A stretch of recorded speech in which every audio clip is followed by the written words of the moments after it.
Hello and welcome to the Dynasty Pros Devy Show Week 5 in review. I'm Justin Taylor, hosting for Tommy Harvey, out tonight for us. So hopefully he gets better and is back with us on Thursday. But I'm with my guys Andy Pham and SC Romero to go through this.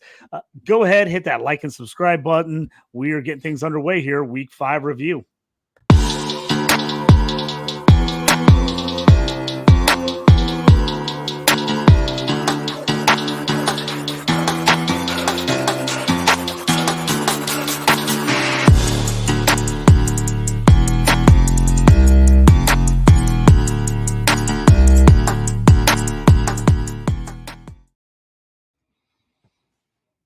Hello, welcome to the show, fellas. Excited to talk about tonight. Just kind of that week 5. We've been seeing some great college football action lately. Let's get it started off with the game of the week. It seems like every week it's got Colorado involved with it, but USC, Colorado, over 7 million viewers. We got to see Caleb Williams go up against Shedeur Sanders and that packed. That just seems like it's nothing but offense. What did you guys think about that big contest in Boulder that looked like it was going to be a blowout, but then the Buffs made a game of it? Yeah, no, it was a good game. I mean, Caleb Williams just shows his resilience. You know, he's the number one prospect in the nation. Well deserved. He's just a top quarterback. Rarely makes the flaws. Did throw an interception in this game. His wide receiver that I feel like stepped up a lot, that a lot of people didn't really necessarily think of him as being the one, would be Brendan Rice, son of Jerry Rice there, that legacy. He's catching him over the top, getting a touchdown in every game for him. 4 in the last 2 games, for Brendan Rice. He's a deep threat. He can definitely do better at the route running for me, but he's someone that he has the strength to go up and get that contested catch and to challenge any defensive back that wants to try to go after him. But definitely a beautiful connection that you see there.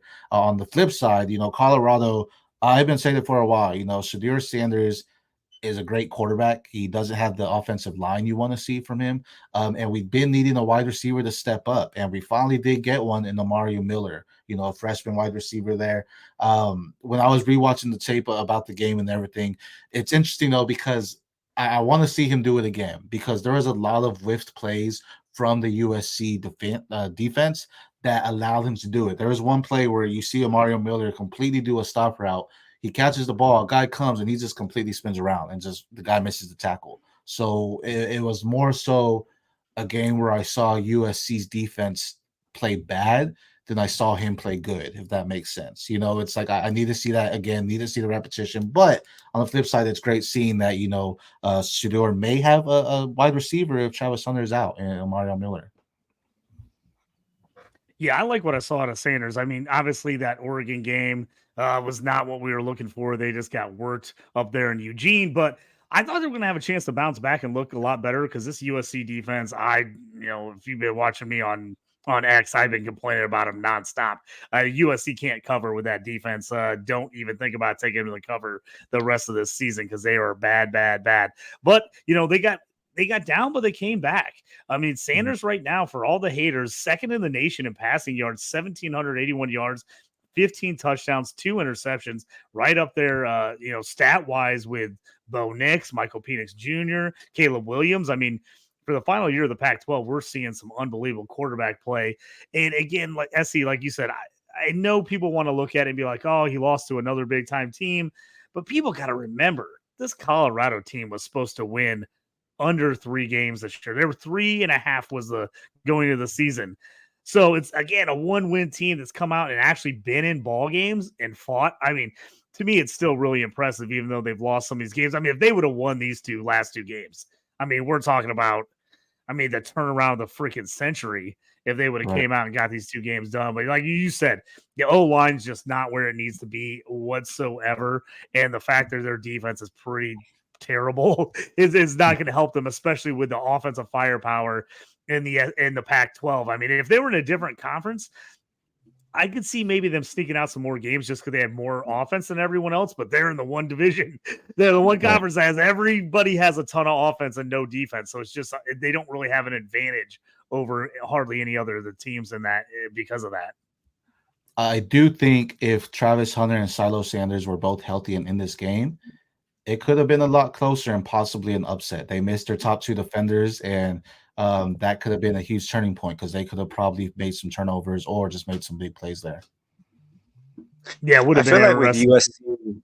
USC, I feel like with USC, I think Lincoln Riley wanted to make a point and to showcase Caleb and just to have him outdo Shador in every way. And I think it kind of bit them because if they would have just ran the ball, Colorado can't stop the run. They could have won it a lot easier, but they Mhm. made it a lot more difficult by doing that. It's funny that you say that because last week when they played Oregon, the coach came out pregame and just said, they're playing for clicks, we're playing for wins. But he also said after, like, I hope everybody saw this. What Colorado's doing with Coach Prime is beyond the sport. He's bringing more recognition, right? He's kind of that USC era when there was Pete Carroll and Reggie Bush, and just that celebrity Hollywood feel, and it's just broadcasting more so. So this everyone knew about Caleb Williams, but now, like you said, 7 million views. People are watching them play, regardless if they're winning or losing. You're getting eyes on this team, so this is an opportunity for your stars, like you just mentioned, Caleb Williams, to showcase it because there's more people watching than it would have been maybe a USC Oregon game, just because of that hype that Deion's bringing to the team with Colorado.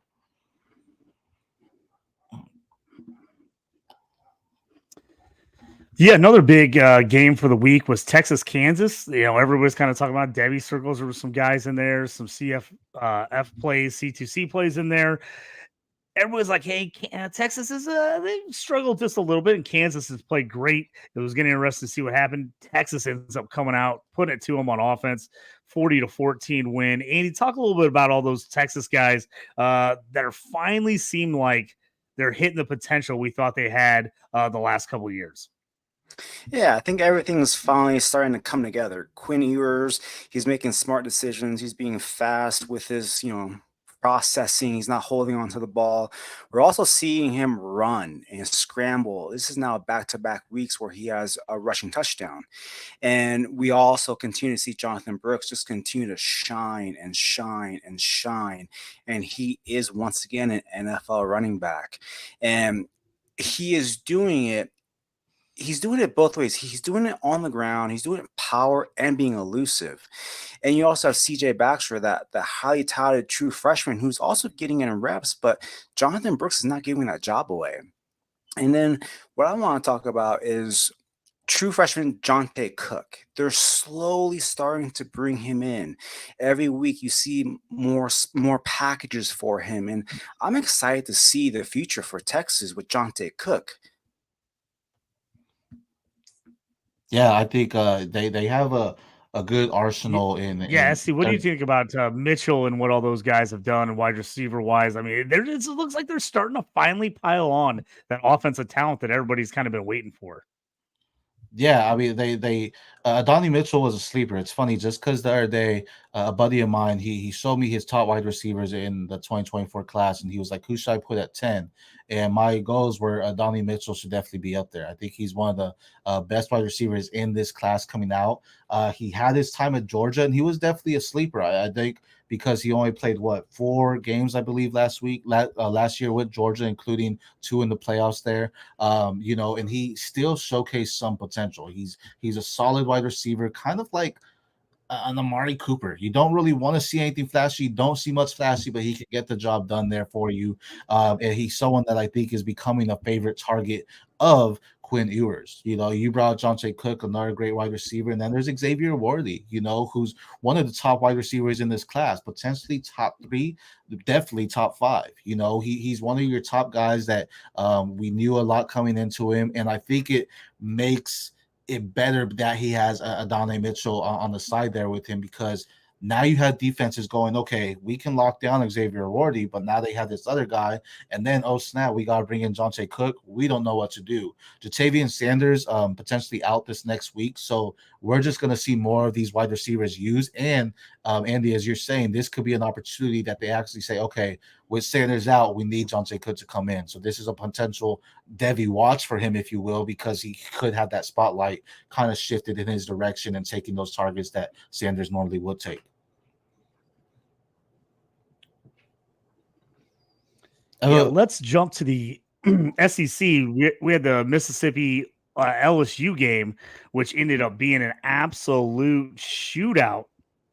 Kind of talk to me through that one, as LSU's defense came in pretty highly regarded to start the year. I don't think it's that case anymore. I mean, there's just points, and more points in that game as Ole Miss was able to hold on against LSU. Yeah, for Ole Miss, I think, Jackson Dart finally got that statement type of a victory that he's been looking for. And this was the first time where you've seen a full arsenal of weapons that he's been able to use. Trey Harris, Zachary Franklin, Quinshawn Judkins actually looked good. All season long, Quinshawn's been a little slow, a little sluggish. We're wondering if the issue's bothering him. He came out great. Jackson Dart making quick decisions. LSU's secondary is horrible. And Jackson Dart and Ole Miss just took advantage of it all night long. I was pumped to see Trey Harris came back and looked good and healthy again. 8 for 153 and a touch. He's been a guy that I was highly anticipated seeing him come over from a smaller school, transferring in to Ole Miss to see kind of how he would translate. And he's been a guy I've been super, super impressed with at CFF C2C level. And he's definitely on my side rising as far as Devy stock is concerned, because he's just looked really good there. I mean, he's a guy with good size, 6'2", 205. And I think him just playing at Ole Miss is just helping him out big time. People are seeing it wasn't the fact that he was just at a small school, that he can actually perform at a huge level. And like you said, it seems like they're finally getting other guys on offense to step up. Judkins had his best game by far. He finally looked like the same guy we saw last year. And then Jackson Dart, you always just worry, is like, he going to make a dumb play? Is he going to do something that's like, it's going to kind of kill him? And he looked great. I mean, he looked great. To me, like you said, Andy, I thought it was by far his best game of the year. Yeah. I think this is a testament to LSU that they're just not good this year. I mean, it just doesn't seem like the things they wanted to click are clicking. You have Neighbors and Brian Thomas, but then outside of that, it's very hard to say, okay, they're a good team. I'm shocked by Daniels. Like, I've never been a Jaden Daniels guy. And if you look at the stats and you look at the play, you're like, man, he's like putting up some good numbers. He's doing a lot of good things, but he's still, I can't get into him for Devy. I mean, he's crushing. He's on your C2C or CFF team. I mean, he's putting up numbers on numbers. But man, I still, even with all the numbers, for me, I just don't see it at that Devy level for that NFL on the next side of things. Are you guys still in that same boat, or is he changing your mind at all? No, he is. To me, he is not a Devy guy at all. I see him possibly being a mid to late day 3 guy for a team that has a mobile quarterback to draft and possibly mold to back up. So if that starter goes down, they can run a similar system. But I don't see any Devy potential with him. Same. If you're in your CFF or C2C leagues, I mean, and someone needs a quarterback, try to go get an Alex Mack for him. Someone that hasn't necessarily seen the field but has some heavy potential. Because Jaden Daniels, he can get the job done at a college level, but I don't think that pro side is coming to him. And we're seeing what Michael Penix is doing. If Alex Mack is that next guy up at Washington, sky's the limit. So I would try to trade him for a guy that has higher value but hasn't been seeing it. So maybe someone that's like stressing, like, okay, I really need a quarterback. I need to get rid of these younger guys and go take advantage of that. Yeah, for me, Jaden Daniels kind of feels like he could be like a Tyler Huntley at the NFL level. Maybe a backup, a guy that if you've got a mobile QB, like you said, Andy, you can get him in there. Hopefully he can cover you enough. He just enough if you're on a good team to get you some wins. But he just doesn't feel like that guy that's going to go over to take over a team and be your starter, unless like injuries happen and you have to play him like almost like a Tyler Huntley. That's fair. Keeps taking big hits every week. He got blown up in that one play. It happens like every week. You don't want your quarterback to do that. A quarterback that takes dumb hits, you don't like that. So. Well, let's stick in the SEC. We're talking a little bit about LSU. Obviously, Daniel's numbers have looked great. I think he's gotten really he's looking really good because I think Brian Thomas and Malik Neighbors have played lights out. So I think that is helping him look as good as he has. I know we're doing the review show, but I'm not going to be able to be here on Thursday for the upcoming Week 6 show, so I got to talk a little bit about it. LSU going to Missouri. Everyone's fired up at Faurot Field. Big game, big. I mean, Missouri hasn't had a top 20 game where they're both in the top 25 in a while. This is a chance to really put themselves out there and stay undefeated in the SEC. I know that LSU's been down, but this is a huge game for them. And in this game, we get two of the most talented wide receivers in the absolute country. I mean, I know we had questions coming in. I know we talked about it on some of our previous shows about Luther Burden for Missouri. Could he show out? Could he do all that stuff? The guy leads the nation in receiving right now. It's unbelievable. I mean, he has looked fantastic. 43 catches, 644 yards, leads the nation in yards. Right behind him is Neighbors at 625 yards on 40 catches. I mean, so those two guys right at the tops of the country in the SEC against some really, for the most part, pretty good cornerbacks and some guys we're going to see in the NFL. Going to be interested to see kind of how these guys match up. Brady Cook is a guy from Missouri that has blown Missouri fans away. I mean, they were calling for Horn to get the start at the beginning of the year. They're like, give the freshman a chance. Like, Brady Cook's not the guy. And Brady Cook has absolutely impressed so far, Mizzou. I don't know what this means for him anywhere else outside that he's looked really good. 1,400 yards, 11 touchdowns, 0 interceptions. So top 15 in the nation for him for right now for a guy that was getting called for preseason. Everybody was saying they thought he was the third best quarterback on this team. So it's going to be really interesting to see. But, man, if you love good wide receiver play, this is going to be the game for you this weekend. Yeah, I mean, I agree. It's funny because Neighbors right now is my number 2 in the 24 class, and then you have Burden, my number 2 in the 25, right? Mm-hmm. So this is an opportunity for not that they have chips on their shoulder because of my rankings or anything, but this is like they're behind slightly from Marvin Harrison Jr. and Evan Stewart. So this is a chance for Burden to take that next step and go toe to toe with Neighbors, who's arguably the one on some people's rankings for the 2024 class, right? So this is a chance for him to showcase. And if he goes out there and outproduces, regardless of the quarterback play, if he just goes out there and outproduces, it definitely puts his name further on that map for some people to be like, wait, hold on.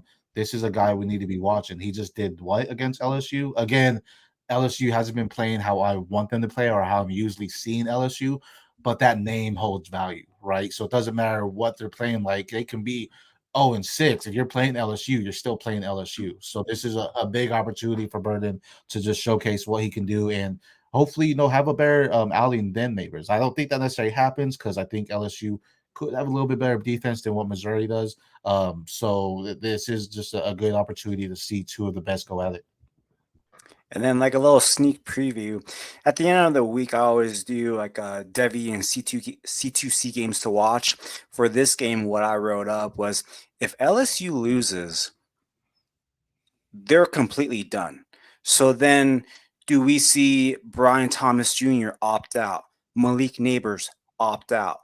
Do we then see Garrett Nussmeier become the starting quarterback? Do we then see the trio of true freshmen start to get more playing time for LSU? Shelton Sampson, Jalen Burger. Do we get to see them in the mix? Does Aaron Anderson become more involved in the offense? This is a pivotal game for LSU because if they lose this game, what does Malik Neighbors need to play for? He doesn't need to play for anything. And LSU isn't playing for a championship. They're not playing for anything if they lose this game. So to me, LSU is backed up against the wall. This is a must-win game for them. Yeah, they dropped to 3-3 if they lose this game, 2-2 in the West. They've still got a ton of tough West games coming up. It would bury that. Now, Missouri on the other side, they have had a pretty easy schedule up to this point. So the 5-0 is impressive start, but this has been an easy schedule. Now they really hit hard. They got LSU coming up. They've got Kentucky on the road. They've got South Carolina. They got Tennessee. They got Georgia. I mean, so all this, the teeth of this SEC schedule's coming up. So if you're Missouri, this is a big one. If you can get this one at home against LSU, maybe it just does give you a little bit more of that confidence going into some of these other games and going to Kentucky, which they've really struggled at. Against Kentucky, which has really surprised me the last couple of years in games I thought they should have won. They've lost a bunch of them to Kentucky. So this is the beginning for them. And, me being a Mizzou guy, I got to feel good for the Mizzou fans. I mean, haven't had a lot of stuff to cheer about the last couple of years in football. This is the most excited I've seen the fan base in a long time. And this is the first superstar with Luther Burden that Missouri's had forever. In Missouri's history, for anyone who doesn't realize it, every superstar they get has something terrible happens. Something terrible. They get kicked out of school. They get in trouble. They just can't ever see to get that guy that's a top end guy, and then he shows out for them, and they're finally getting it in a hometown guy from St. Louis, Luther Burden. I mean, I'm pumped for the fan base. I just hope he can keep it going because he has looked fantastic this year, and the offense has done an amazing job. Offensive coordinator Moore has done a fantastic job of actually going like, how do we get him the football, and then turning around the offense, actually getting him the ball. How often do we talk about this? Get the ball in your best player's hands, and you love when teams and coaches actually do it. Yeah, it's also a big moving on for us game for Missouri. Go ahead. This is also I just want to add real quick. This is also a big recruiting game for Missouri. They're having a 5-star wide receiver Ryan Wingo in for a visit this week. So if they can pull up this upset, all systems could be go for them. Yeah, that's something it's been all over the social medias. Everybody's been going nuts about it because he was supposed to go to the Oklahoma-Texas game. And he's skipping out. He's a guy that everybody thinks is going to Oklahoma. He's skipping out on that game and going to the Missouri game. And now Missouri fans are stoking the flames a little bit. They're like, oh, could we get this guy? Could he flip to us? And so that's got fans excited too. And I mean, these kids, they're kids. You go to a game and you see that same atmosphere and you see a huge win. That matters. That matters when you see that in person live. So you never know when something like that might change a recruit's mind. Next thing up first, we got a little West Coast action. I always tell people I love the West Coast games because I can get off work and I can watch all the late stuff. Colorado State is a team we've talked about the last couple of years, especially for CFF purposes. Finally starting to see some of these guys come to life. That Colorado game when they played Colorado State, Colorado seems like they kind of it woke them up. And all of a sudden, Torrey Horton and Dallin Hooker looking pretty good. SC, tell me kind of what you think about where these guys are going.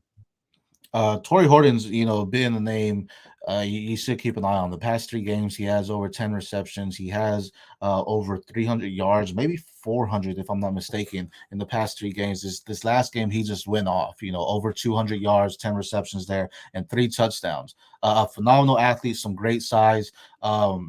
You may not see as much of him because it's Colorado State, and same reason for Dallin Hooker. This is also, a tight end that kind of reminds me of a Luke Musgrave. He's just that vertical threat. He's not as athletic as Musgrave, but he's a big guy. And then when he gets the ball in his hands, he's running through you. He knows what to do. He knows how to get that stiff arm. He's has some juice, and he has 4 games and 5 TDs in 4 games already, so he's a go-to guy for the quarterback. And maybe that's a reason why he looks better, because he's one of the quarterback's trusted targets. But he's someone that, with the way the tight end position's going, he can get in there, because he can also run block and everything like that as well for you. He can get gritty in the trenches, but he can also go out there, and he's a big body that's just hard to tackle. And that's the same reason for Torrey Horton. He's vertical threat, and he's fast, and he can make the moves.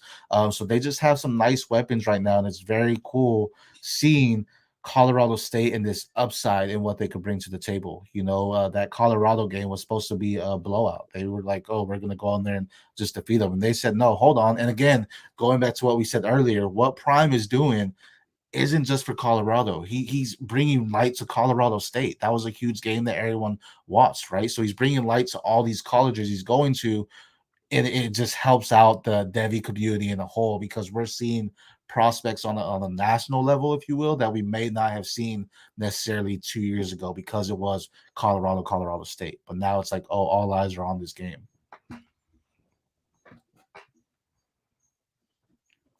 Well, in Colorado State, they've got their coaching staff has a pretty good history of producing some solid tight ends the last couple of years. Some guys that are getting some looks. There's some guys in the NFL right now looking to kind of possibly break out here over the next couple seasons. Cole Turner for the Washington Commanders, a guy that played at Nevada who looked really good there. He's looked pretty solid in some sparse time for Washington so far. So he is Hooker is a guy that the last couple of weeks I actually went against him in like a couple CFF C2C games this last week, and I was like, whoa, he put up a big game. So I went back and kind of watched them, and I was like, oh, this guy, I was like, this is a guy I need to keep an eye on because he's one of those guys that maybe, for the most part, we didn't pay attention to because just you never figure out tight ends in the college game. But he's made those guys you see all of a sudden comes NFL draft time, and he's a guy that sneaks into that second or third round. You're like, oh, where did this guy come from?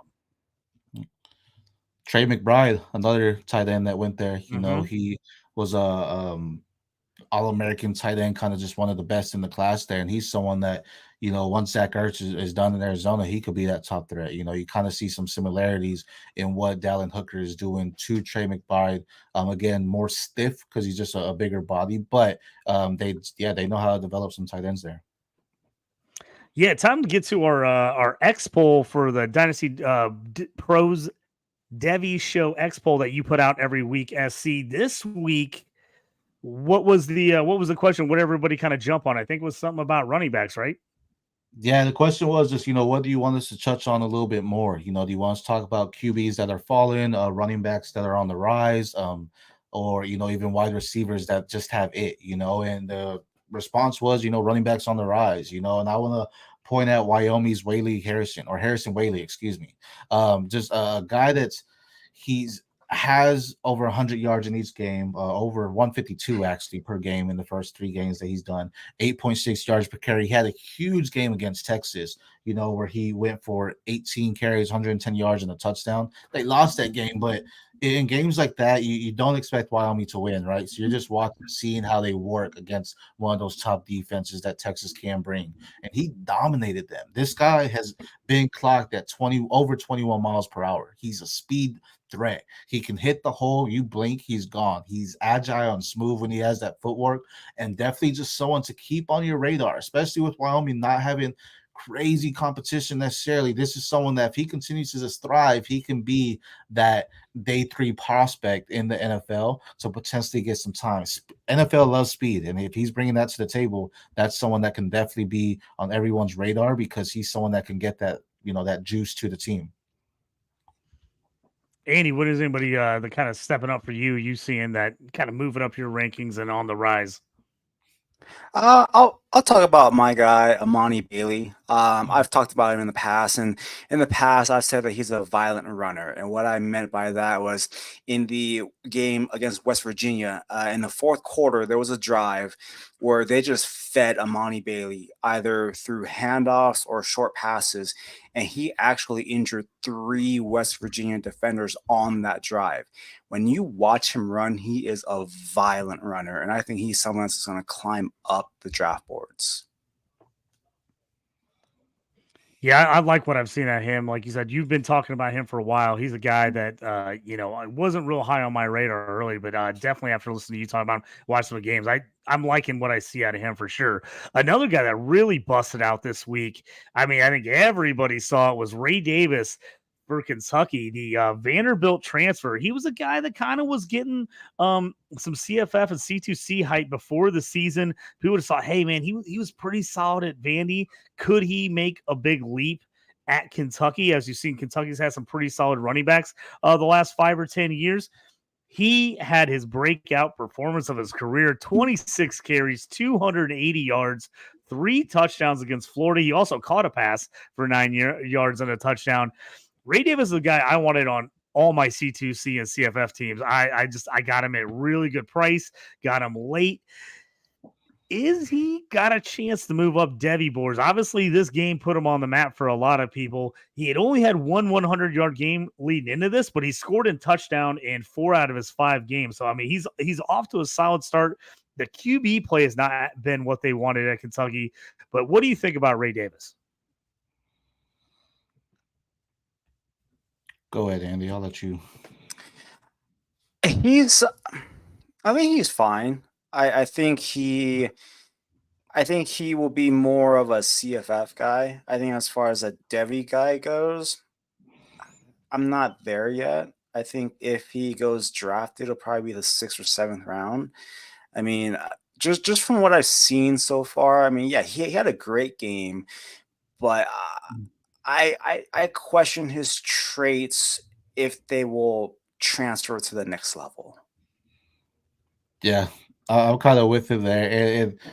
It was a great game. Don't get me wrong, but man, Florida's bad this year. So it's like it Be as hard. Florida, like we just said with LSU, it holds that value with the name, right? Because everyone wants to live in that Tebow era when they were just dominant, all that good stuff.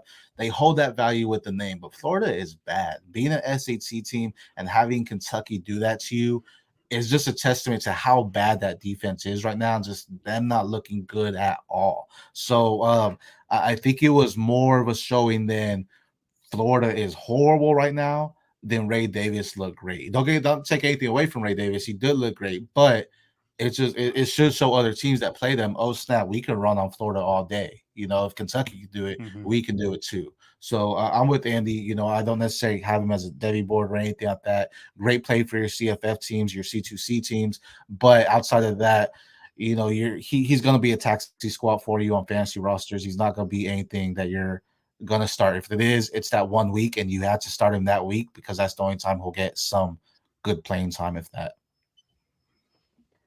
Yeah, kid that I want to bring up. Illinois really took it on the chin from Purdue this weekend. I thought they were going to play a little harder in that game. It was kind of Ryan Walters, ex-Illinois defensive coordinator, head coach at Purdue. I thought this thing was going to kind of be just an old classic Big Ten brawl, and Purdue just put it to the Illini. But the one bright spot for Illinois in that was they were getting blown out. They got a chance to get freshman Caden Fegan in 11 carries, 85 yards in that one, 7-7 a carry, broke out a 19-yard gain. He's slowly but surely getting a few more carries every week. This is a kid I wanted to highlight a little bit. I'm from Central Illinois. He's from about 30 minutes south of me. Super, super small town called Arthur, Illinois, 1A school. They take four small schools, put them together. This kid coming out, people just didn't know about him. Everybody in our area knew about him, but it was one of those things where, like, how really good is this kid? He's playing, against 5'8", 145-pound guys, smaller players. Is he really that good? Or is it because he's just so much bigger and faster than everybody he goes against? Illinois got him in on a camp, and they're like, this kid's legit. He's for real. They offered him right away. They wanted to get on him before anybody else got on him. The first D1 player ever from this school, ever in any sport. I mean, guy's amazing.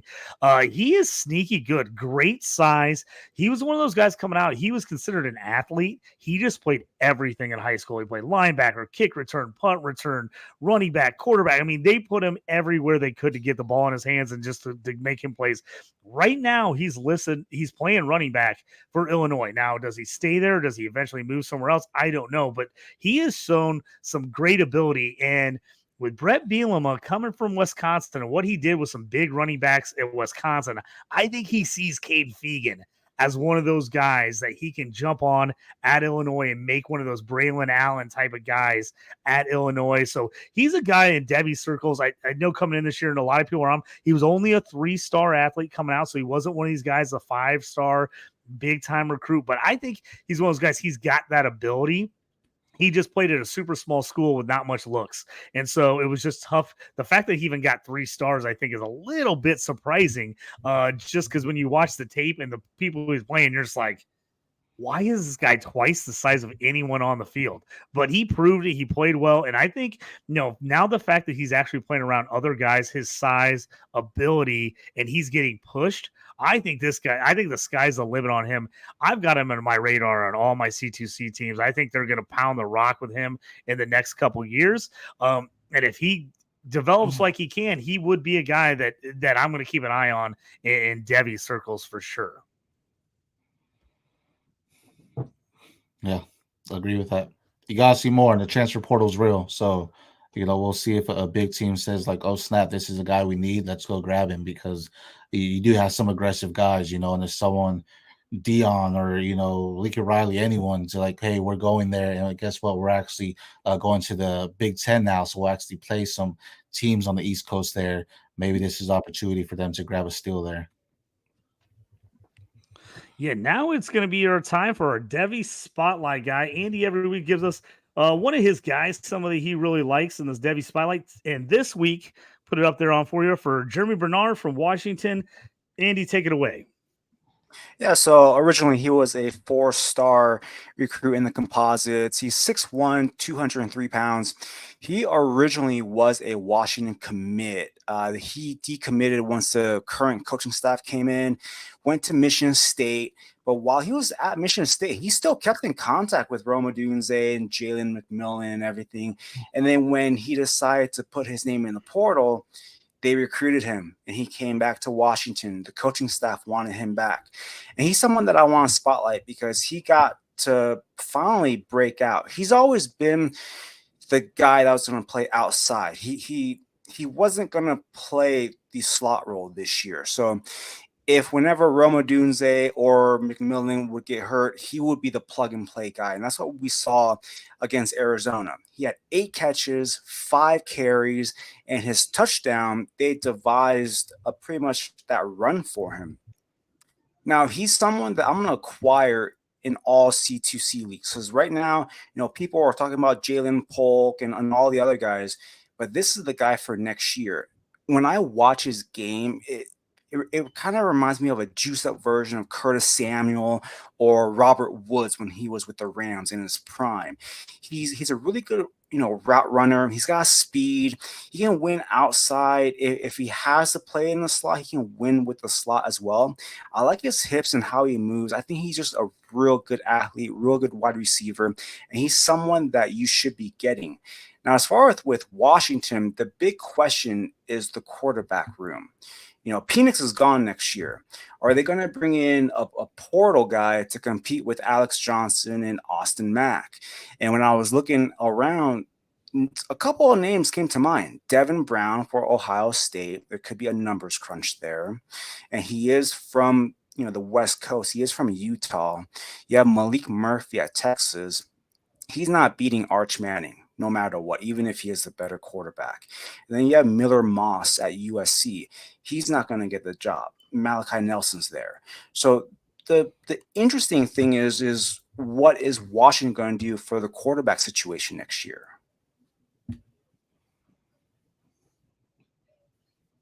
Yeah, I think that's something that it's gonna be fun, because you have freshmen that are coming in, high-rated freshmen, but then you have guys that could say, "Hey, we're not getting the love we want at these big-time schools," and they see what Washington's doing with these wide receivers. And you've said it with the system they have with Penix and how Penix is just elevated throughout his career and just stepping up this season. This is a good opportunity and a good stepping stone in to something even greater to show, hey, I can take that leap for you. Yeah, I think it's interesting where some of these quarterbacks you talk about could land. Because, yeah, you have a lot of these guys right now, they're technically the number 2 on their team. But if they get beat out again next year, which is, highly recruited freshmen and people, and that could be really interesting where some of these guys end up being. I think, Andy, you had on your list another guy you wanted to talk about, JJ McCarthy, a guy that's kind of been moving up your list. You're a resident Michigan guy. Kind of talk about what you've been seeing from JJ lately. Yeah, so he's always been my quarterback 3 for the class, and he's currently completing at 79% of his passes. He's not going to be someone that's going to throw it 50 times a game. That's not what Michigan wants to do. But if you take away that Bowling Green game where he had 3 interceptions, it was a bad game. But if you take that away, he hasn't turned the ball over at all. In all of his other games, his QBR is over 96 in all those games. When you watch his tape and the throws that he does have. You see him anticipating, throwing guys open, throwing through tight windows, and he's someone that has a very good arm, has the intangibles that the NFL is going to love. A lot of people don't remember, as a true freshman, he came in specifically for RPOs and wildcat plays because they wanted to use him as a runner. He isn't being asked to run the ball, so what he's doing is he's using those legs to extend plays, get out of the pocket if the pocket collapses, find those times for the extra time for the receivers to get open, and they're getting open, and Roman Wilson is benefiting from that. With JJ, I feel if he goes to like the Vikings or the Raiders, that would be the perfect landing spot for him. I love What that. do you think, SC? Kind of where are you thinking on JJ? He's a guy I was not super high on coming into the season, but he's starting to win me over. What do you think? He's a good quarterback. He's my QB 10 overall right now. But I definitely, to me, when it comes to quarterbacks, you want to see them throw the ball. And the reason why it's lackluster for him is kind of why he's down further. But, Andy doing that deep dive makes sense. He definitely is someone that has a good arm. He has a good IQ. He's someone that can play at that next level. And those landing spots are phenomenal. Las Vegas has the potential to go 101. I think they can potentially get that number 1 overall pick, and they can bring in Caleb, and that will just be phenomenal for him, right? But I mean that's a great landing spot because you think about the quarterbacks they have there and the type of play they try to run. It does fit what he's needing to do in JJ McCarthy, and plus he's getting some top receiver talent there as well. Definitely a guy that's rising on the boards, and going in, he wasn't necessarily someone I was looking at as heavy, but he definitely shows all the tangibles. He's definitely someone that can be there at that next level. I think he's going to go day 2, probably late round 2 or round 3 in the NFL draft. But then again, we still have a lot of season to go. So right now, potentially 5 quarterbacks are going in that first round. JJ McCarthy can make a name for himself and leap into that first round for sure.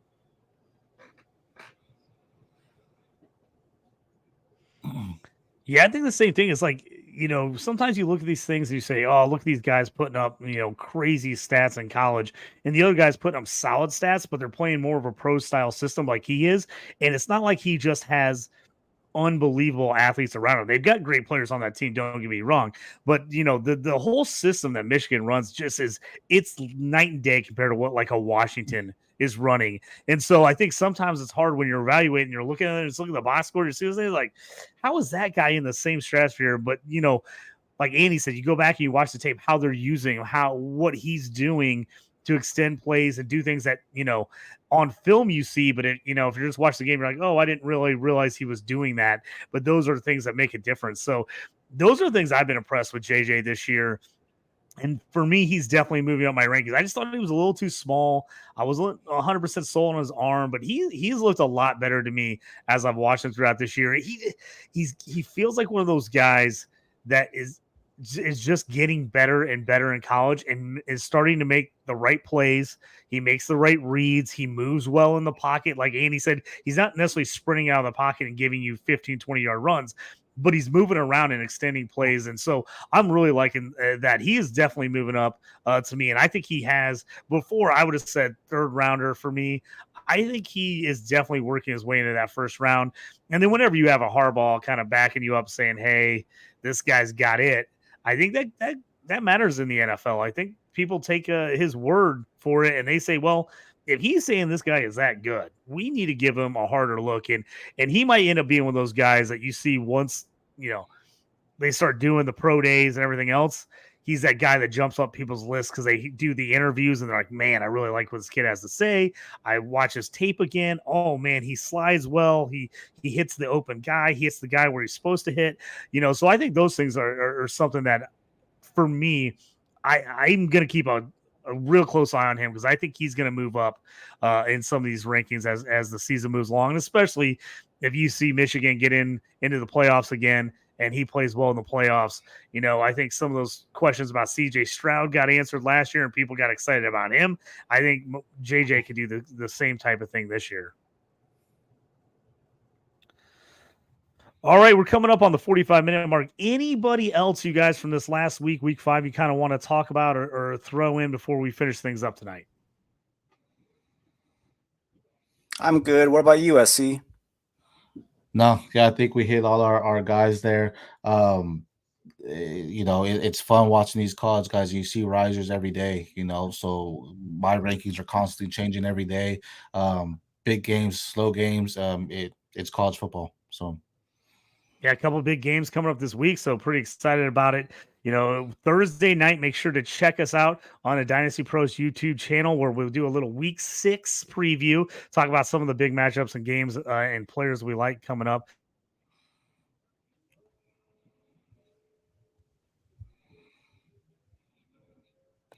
maybe cut out there a little bit. Oh, sorry. There we go. Yeah, it froze for a second. Andy, let everybody know where they can find you and all the stuff you're currently working on. Yeah, you can find me at Andy_fam1, releasing 3 articles a week. Have a player profile dropping on Thursday. It's actually going to be on Torrey Horton. And then Friday, dropping in another article with Devy games to watch and C2C games to watch. And then every Monday, drop a Devy stock up, stock down, and C2C names to watch. I was saying, how about USC? So you find me on X at the PPR show, Sunday through Friday, doing a different thread, college football, quarterbacks, running backs, wide receiver, IDP, and then rankings on Thursday. And then just a shout out to some content creators that I like and that have inspired me to just do more work on Fridays, and then Saturday enjoying some college football. And then every Thursday on RPO football, my start shit IDP article where I touch 5 starts and 5 sits on the IDP NFL side. Fantastic. You can find me at JT Orange. Make sure to check out my show, The Stew with JT Brew, on the Dynasty Pros YouTube channel. I give you college football bets, NFL bets, just a little bit of fantasy everything in that. If you're into IDP like SC, check out his stuff. He has great stuff. I also have an IDP article coming out every Wednesday on Fantrax, and then also my IDP rankings over there at DLF. You can always check that out as well. And then always here with you guys for the Devy Show on Tuesdays and Thursdays. Thanks, everybody, for joining us. It's been a great night. Have a good one. See you next time.